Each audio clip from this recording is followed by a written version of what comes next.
Welcome to Torah on the Go. We're so glad that you've taken a moment out of your day to spend learning with us, the clergy at Valley Beth Shalom. And so it is an absolute pleasure and honor to sit next to Rabbi Feinstein, my partner in the podcast, as we become, I guess we're a podcasting couple. That's what we've become here at this point. Oy vey. That's what my other partner couple, Ms. Blair says it all the time, oy vey. All right. Today, let's focus back on the Joseph narrative. Okay. Because the Joseph narrative echoes to us a trope that we've heard once before.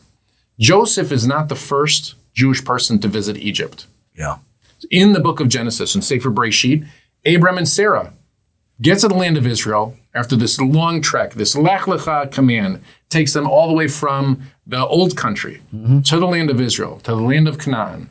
They spend only a few verses in the land of Canaan before they decide, oi, there's no food here. Right. There's a great famine. And so Abraham and Sarah traveled down to Egypt, and there's this whole story about Abraham introducing people to Sarah as his sister because lest he be killed, because they take Sarah because she's so beautiful. And so she's taken to Pharaoh's harem. And then Pharaoh is struck with a plague. Right? The Torah tells us, Vayinga Adonai et Paro, that God strikes Pharaoh with a plague. It's the same word that's used in the Exodus narrative when God strikes Pharaoh in that narrative. They never learn. Then Abraham and Sarah leave Egypt with all of this accumulated wealth because Pharaoh says, "Get out of here." Yeah. Right. So we're told that Pharaoh is struck either with some kind of personal affliction. People think that he can't actually go and enjoy the harem. The rabbis think that it might be some version of impotence. Let's say before there was a blue pill. This is what happened. Right. Now Joseph is sent down to Egypt. He also faces a kind of civilization that has bounty and plenty. Yeah. Right? He comes from a place that's worried about food, and he goes down to Egypt, and he rises up through the ranks. The brothers come for the same reason because of famine. And ultimately, the same process unfolds in the book of Exodus. Yeah. God has to strike Pharaoh in order for the Jewish people to be able to leave. And when we leave enriched by the experience. Okay? So let's start here. Neither one of us know the historical context, let's say, of exactly when we went into Egypt, when exactly the year is we came out of Egypt. That's not the point of the story. Yeah. The point of the story is, what is attractive about an Egypt? What draws us to Egypt?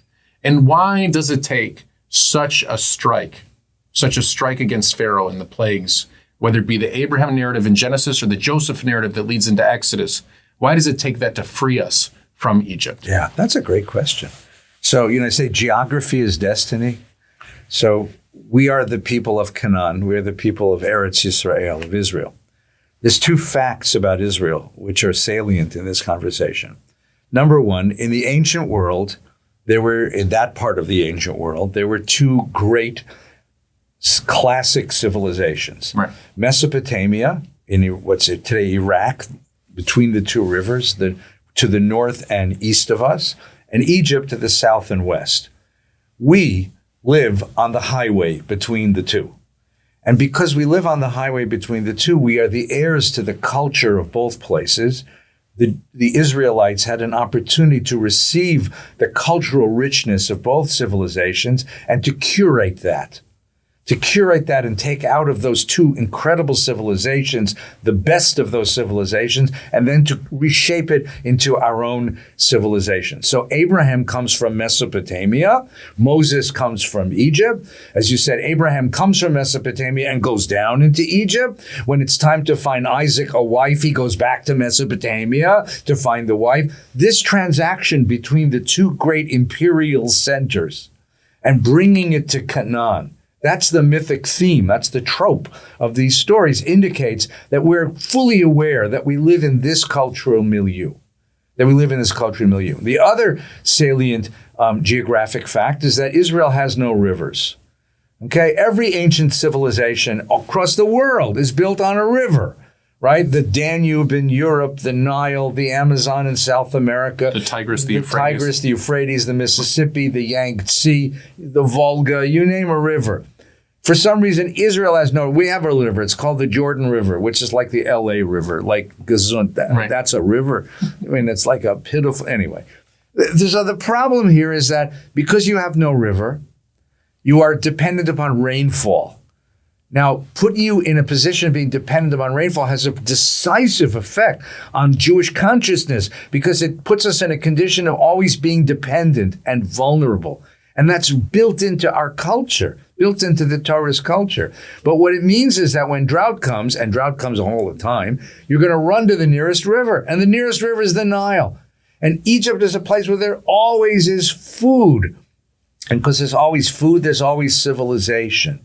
And that civilization draws us down there. But the problem, of course, is you're going down there as a foreigner, right? Semitic shepherds go down into Egypt. They're rejected right away. I mean, there's this scene in the story of Joseph where the Egyptians won't eat with us. Right. Torah, it's an abomination. They wouldn't even sit in the same room with us. Rabbi Sachs teaches that's the first instance of recorded anti-Semitism. Yeah, we smell funny, or we eat funny and we smell funny and we're different. And so this also has a decisive effect on our civilization, our consciousness of who we are in the world. Right? We have to go down. We have to do business with these people because we need their bounty. At the same time, we recognize that we're not like them and that we're not liked by them. And this becomes a very interesting sort of. So Egypt, that's the geographic aspect of this. Okay. The mythic aspect of this is Egypt the word Mitzrayim literally means the narrow place. You're going down to a place which sort of squeezes you, which narrows you in.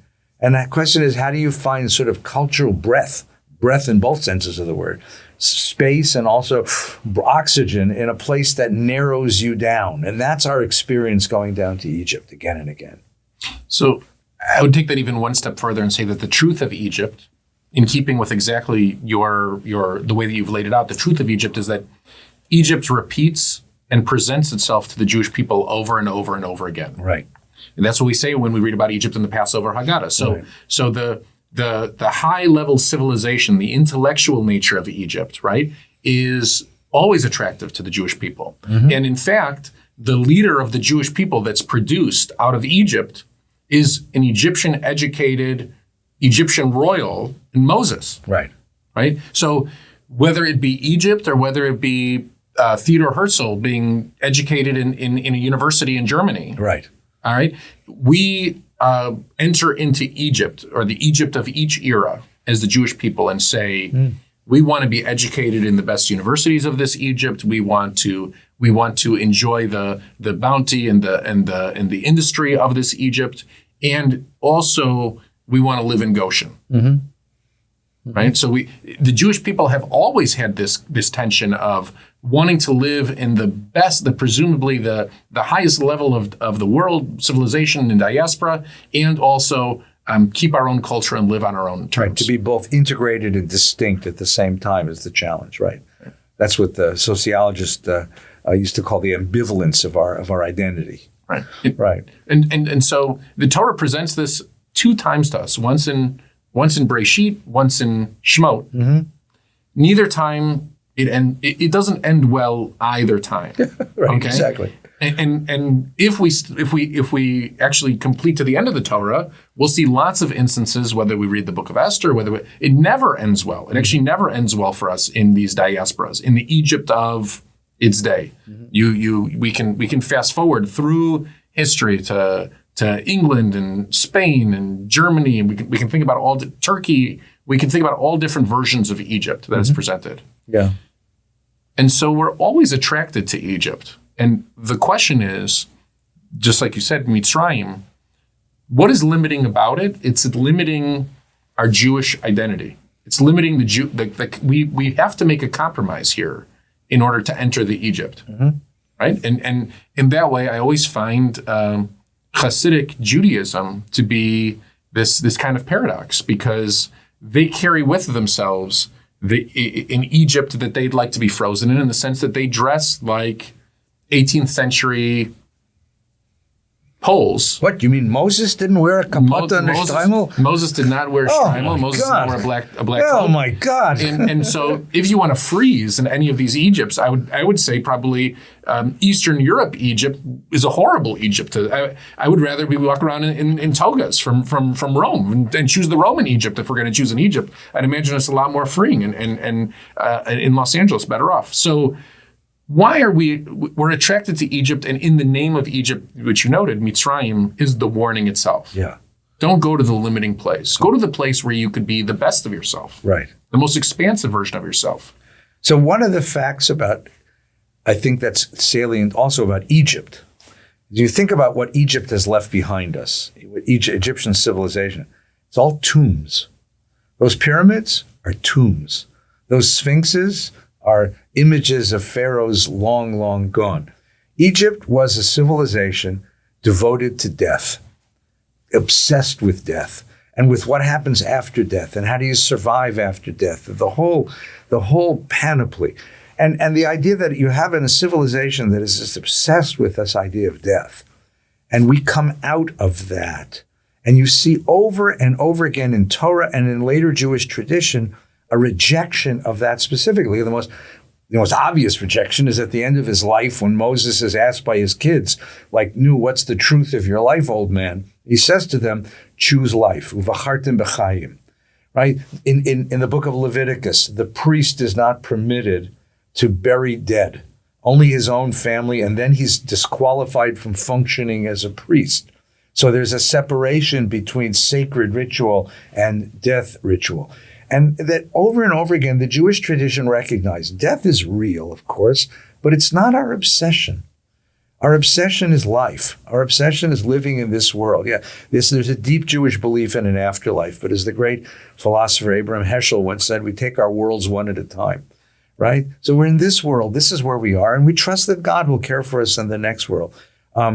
It's amazing to me, for example, how little is said about the death of the great ones in the Bible. And the longest death scene is Moses' death scene. It's about 4 verses long. Abraham's is 2 verses long. King David's is a verse and a half long. And he was gathered into his people, and he breathed his last. He was gathered into his people, his children buried him. That's it. There's no, and he went to heaven, and he was greeted by angels. None of that. Because there is a conscious choice to push to not look at death as the defining event of a human existence, not the defining event of culture, and instead to look at life, to look at the world of the living. And in the same way, what you said a moment ago is very important. We revere the past in our tradition. Tradition means you revere the past. And yet, the most important moment in all of Jewish history is right now, right, taught the rabbis. So we look forward. We think of a Messiah as coming tomorrow, not coming yesterday. There's a forward-looking aspect of Jewish faith. So it's not to revere what was gone, what is dead, but to look forward and to accept life. We took a vacation to New York a few years ago. We brought the kids to the Museum of Natural History.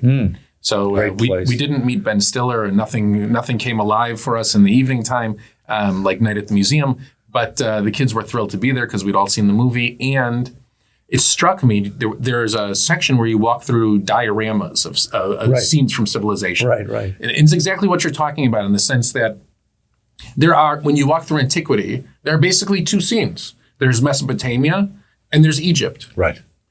And what you recognize about both of those scenes is that we were in both dioramas and we don't belong there. Right.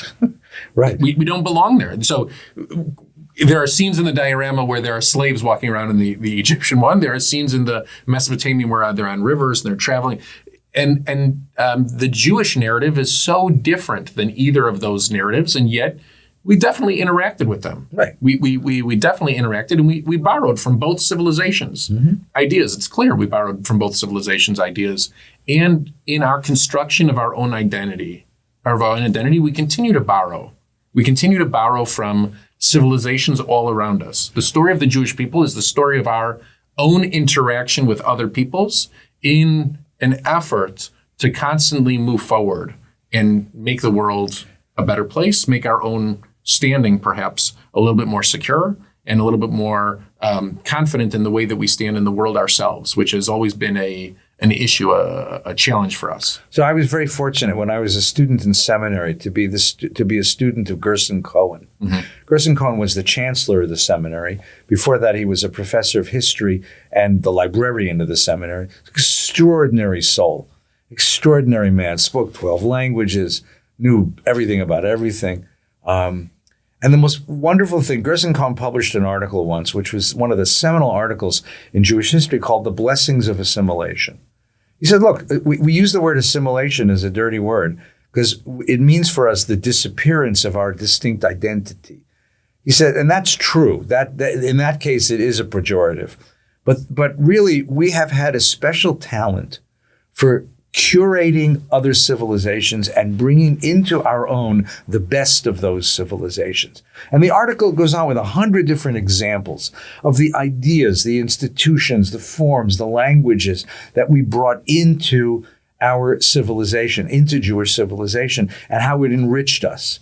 And his case is such an interesting case that in the end, there are distinctive Jewish ideas and Jewish forms, of course, but one of the distinct talents of this people is to be able to live in a civilization and take out its very best, reject the things that would be dangerous to us, that would be difficult to digest, but to take the very best from those civilizations. His favorite was Italy. He actually gave a lecture on television once called A Talent for Living about Italian Jews. And of course it starts and ends in a restaurant, which is and he blessing. Just talked about the ideas, the culture, the music, the art, right. the beautiful life of Italian Jews who took from Italy and gave back, by the way, to Italy the best. It was just a remarkable image of what our greatest talent is. And then, of course, the question then for us, you and me, and those who lead a community and do this teaching is, what is it of American 21st century technical civilization that we take? And what do we have to reject? Where do we have to set lines of distinctiveness and lines of moral care to make sure that we don't become corrupted by these civilizations? So I will reflect on American civilization for just a brief moment and explain the way I think of it is that American Jews live in relationship with baseball. And it's not just because I love baseball. It's because on so many levels this analogy will work. You just have to bear with me for a brief moment. American Jews love to sit in synagogue and talk about baseball. Love it. And American Jews love to sit in synagogue and kvetch about Little League. Okay, we battle Little League, in Encino especially, because Little League was placed on what morning of the week? Holy Shabbos. Holy Shabbos, that's exactly right. And if you go to the Little League, to Encino Little League, you will find more Jewish parents praying than in any synagogue around Los Angeles.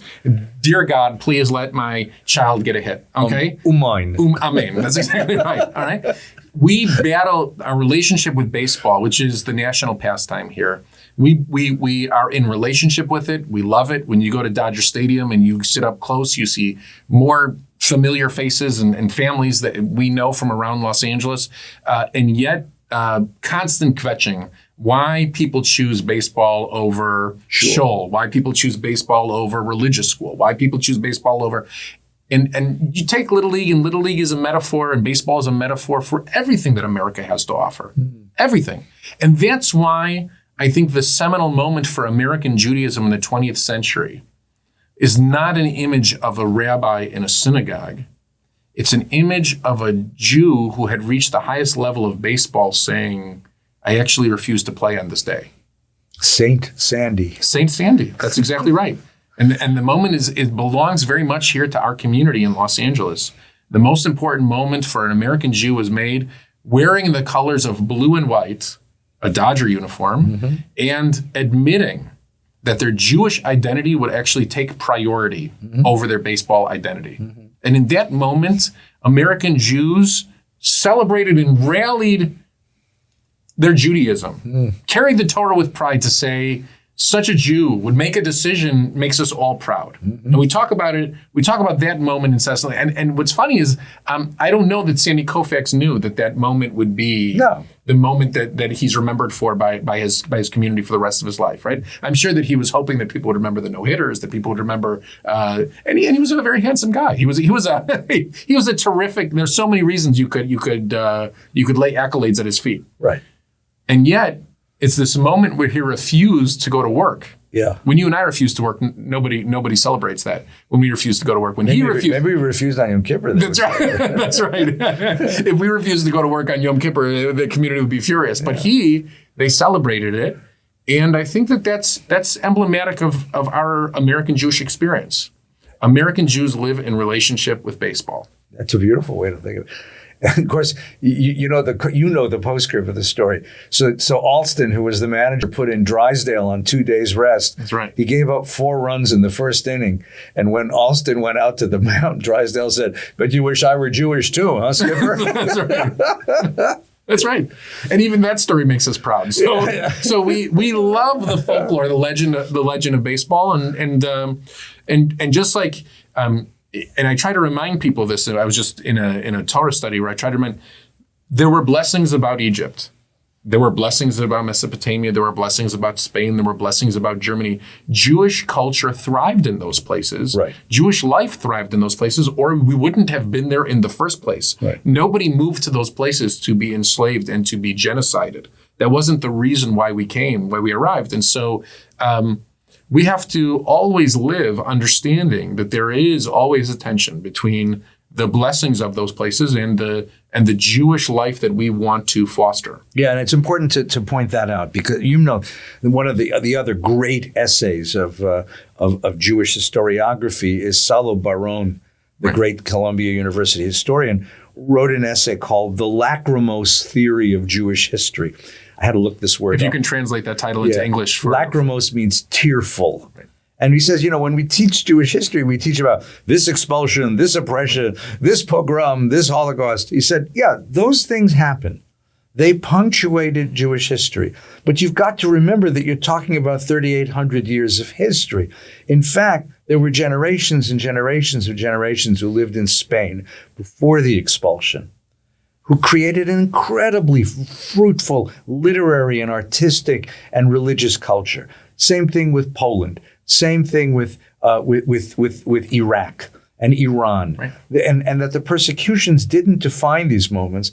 What truly defines these moments is, as you said, the ability to live within these cultures and to draw out what was best about those cultures and use that to raise and enhance Jewish life. The Talmud was created in Babylon, right? Maimonides was written in Egypt. The Zohar was written in Spain. Rashi is written in France. These are the civilizations that nurtured the greatest of Jewish experiences. And Zionism, as you said, was nurtured in Central European nationalism. Right. The great Zionist thinkers lived primarily around Vienna and around Odessa. There were 2 separate camps. There were some Zionist thinkers in Israel. There were some Zionist thinkers in the Near East as well. But the primary voices that get celebrated, especially in a Zionist class, right, are Viennese thinkers and Odessa thinkers, and they have much to teach us even today. Yeah. We want to thank the tourism department of Egypt for sponsoring this this episode of the podcast. Oh, gosh. And Major League Baseball. And Major League Baseball. Never have those 2 sponsors ever been included in the same breath. And we want to thank you, of course, for joining us this week and for taking some time out of your day and for thinking about the reality in which most of us live here in America. Right. So the question we leave you with is this question, which is exactly the question you posed at the beginning, right? We went to Egypt. We left Egypt. We took out of Egypt what we needed to take and we left. So we live in America. We live very comfortably in America. We have great transaction with America. What's the best of American civilization that we bring into our Jewish lives? And what's the stuff American civilization we leave behind and say that's not right for us? That's what you'd call in Jewish treif. That's not acceptable for enhancing Jewish life. What's the best and what's the worst? What do I want my children to take from American civilization and what I want to protect my kids from. Take me out. It was too easy. All right. Have a great day, and we look forward to learning with you next time. Take care.